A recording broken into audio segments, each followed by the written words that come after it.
સ્વાધ્યાય 1.1 એની અંદર દાખલા નંબર 7. આ દાખલો આઈએમપી છે, એકવાર બોર્ડની પરીક્ષામાં પૂછાયેલો છે. બરાબર, પૂરેપૂરું ધ્યાન આપજો. જો આ દાખલો આવડે ને તો આના આધારે હું થોડાક બીજા પણ તમને કહું છું, એક બે આવા પ્રશ્નો પૂછાય તો એ પણ તમે સોલ્વ કરી શકશો. બરાબર, ખૂબ જ સરળ દાખલો છે. એક રમતના મેદાનમાં વર્તુળાકાર માર્ગ છે. સોનિયાને તેનું એક પરિભ્રમણ પૂર્ણ કરતા 18 મિનિટ લાગે છે, જ્યારે રવિને તેનું એક પરિભ્રમણ પૂર્ણ કરતા 12 મિનિટ લાગે છે.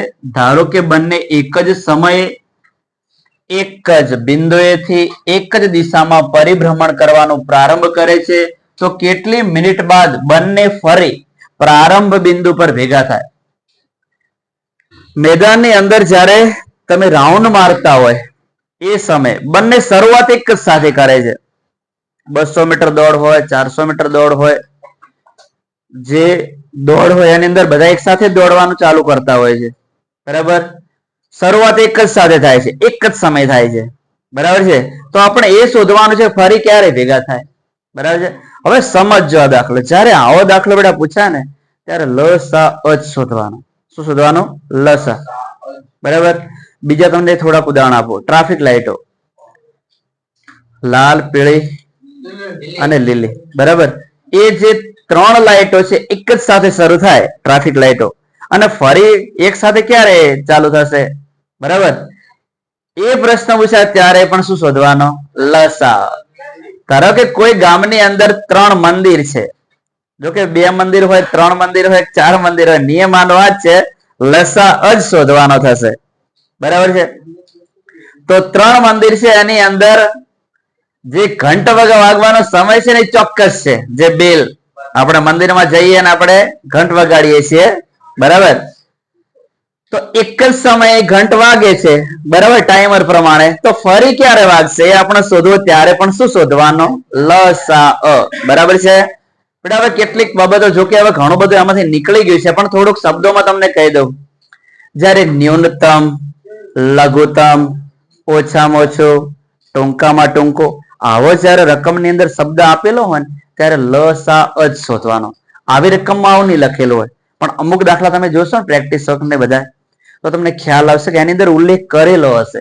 બરાબર, તો જ્યારે ન્યૂનતમ, લઘુત્તમ, ઓછામાં ઓછું, ટૂંકામાં ટૂંકો, બરાબર, આવો શબ્દ જ્યારે અંદર વાપરેલો હોય ત્યારે લસા શોધવાનો.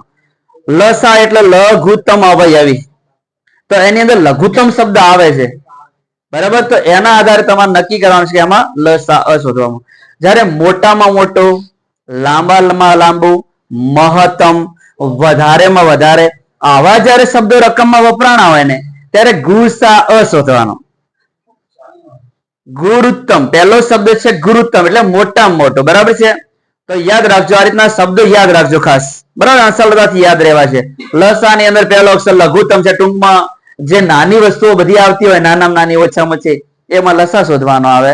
અને મોટામાં મોટી, વધારે વધારે, આમાં શું આવે? ગુસા શોધવાનો. બરાબર છે. ચોપડીની અંદર આવા દાખલા બહુ ઓછા છે, અથવા તો બિલકુલ નહિવત છે. નથી તો પ્રેક્ટિસોના દાખલા તમે ગણતા હશો, અધર સાહિત્યના દાખલા ગણતા હશો, ત્યારે રકમમાં જોવાનું કે આવા શબ્દો ક્યાંક છે. બરાબર, તો બહુ માથાકૂટ કરવા જવાની જરૂર નથી. પણ આ દાખલાની તમને વાત કરી મેં, આની અંદર ક્યાંય ન્યૂનતમ કે મહત્તમ આવા કોઈ શબ્દો નહીં વાપરેલા હોય.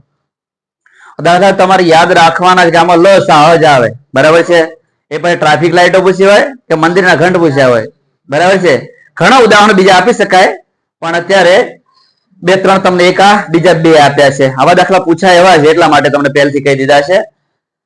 લસા આપણને શોધતા આવડે છે. આજ સ્વાધ્યાય 1.1 ની અંદર આપણે શીખ્યા છે. પેલા 18 અને 12 જે છે ને એના આપણે અવિભાજ્ય અવયવો પાડીએ. જો પૂરેપૂરું ધ્યાન આપજો, ખૂબ સરળ દાખલો છે. પેલા 18 ના અવિભાજ્ય અવયવો પાડીએ. જો કે તમને મોઢે ફાવતા હોય તો અવિભાજ્ય પણ ના કરો ચાલે. બરાબર છે, ચલો 18 છે એટલે 2 વડે ભાગી શકાય. 2 નવા 18, 9 ને 3 વડે ભાગીએ તો 3 તરી 9, 3 ને 3 વડે ભાગીએ તો 3 એકા 3. બરાબર, તરત આવી ગયા.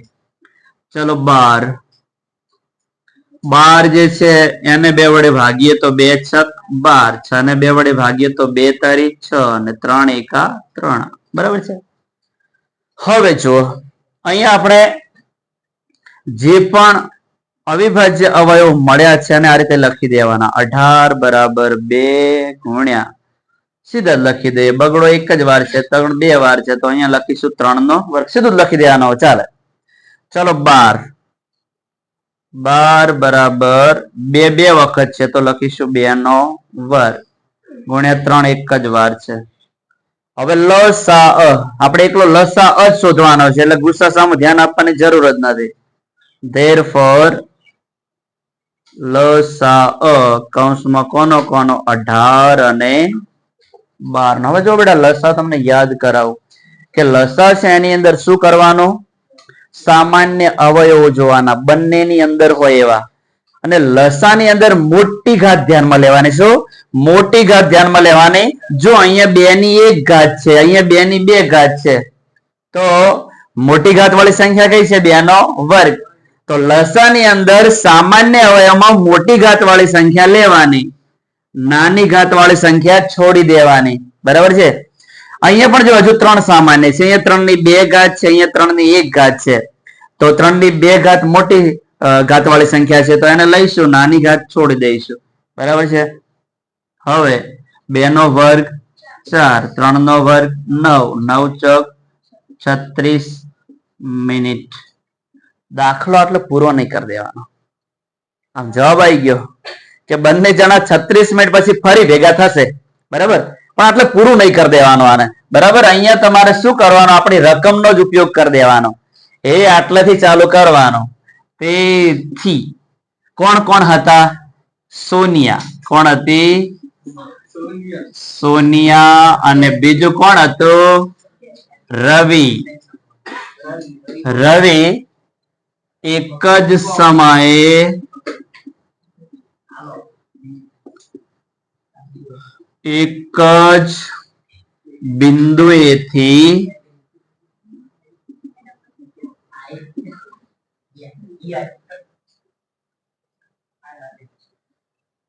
એક જ દિશામાં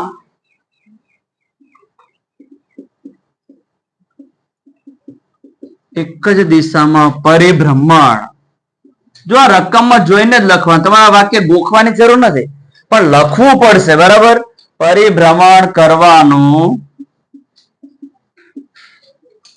પ્રારંભ કરે તો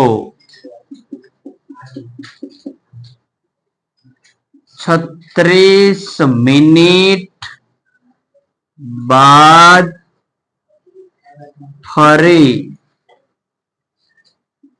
ભેગા થાય બરાબર આટલું લખ્યા પછી તમને પૂરા ગુણ મળશે બરાબર છે કમ્પ્લીટ ખૂબ જ સરળ દાખલો છે અને તૈયાર કરી દેજો